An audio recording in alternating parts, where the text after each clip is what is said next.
শিশুদের অধিকারকে সম্মান জানাতে, শিশুদের কল্যাণ কামনায়, শিক্ষা সম্পর্কে শিশুদের সচেতনতা বৃদ্ধিতে পালিত হয় শিশু দিবস। 14 নভেম্বর শিশু দিবস। জওহরলাল নেহেরুর জন্মবার্ষিকী উপলক্ষে শিশু দিবস পালন করা হয়। জওহরলাল নেহেরুকে স্মরণ করে পোস্ট করেন প্রধানমন্ত্রী নরেন্দ্র মোদী। পোস্টে মোদী লেখেন, জন্মবার্ষিকীতে ভারতের প্রাক্তন প্রধানমন্ত্রীর প্রতি আমার শ্রদ্ধা। নেহেরুকে শ্রদ্ধা জানান বাংলার মুখ্যমন্ত্রীও। শিশুদের শুভেচ্ছা জানিয়ে পোস্ট করেন বাংলার মুখ্যমন্ত্রী। পোস্টে মুখ্যমন্ত্রী লেখেন, শিশুরাই আগামী দিনের আলো। শিশু দিবসে সকলকে জানাই আন্তরিক প্রীতি, শুভেচ্ছা ও অভিনন্দন। তাদের সুন্দর জীবনের অনেক উন্নতি হোক। আনন্দ আর উৎসাহ নিয়ে সারা দেশে উদযাপন করা হয় শিশু দিবস। নাচ, গান, বিভিন্ন অনুষ্ঠানের মাধ্যমে দিনটি হয়ে ওঠে জমজমাট।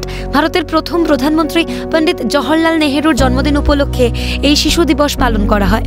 তিনি চাচা নেহেরু নামেও পরিচিত। তার যেমন ভালোবাসা ছিল শিশুদের প্রতি, তেমনি শিশুরাও তাকে চোখে হারাতো। 1954 সালে জাতিসংঘ 20 নভেম্বর দিনটিকে আন্তর্জাতিক শিশু দিবস হিসেবে ঘোষণা করেছিল। 1957 সালে ভারত সরকার আনুষ্ঠানিকভাবে 14 নভেম্বরকে শিশু দিবস হিসেবে ঘোষণা করে। যদিও প্রাক্তন সোভিয়েত ইউনিয়ন এবং অন্যান্য কমিউনিস্ট দেশগুলিতে 1 জুন পালিত হয় শিশু দিবস। এবছর শিশু দিবসের theme for every child every right, অর্থাৎ সকল শিশুর জন্য সমান অধিকার। সব মিলিয়ে বলা চলে, শিশুদের সচেতন করার মাধ্যমে শিশু দিবস পালন নেহেরুর প্রতি শ্রদ্ধা নিবেদনেরই এক মাধ্যম। ক্যালকাটা নিউজ।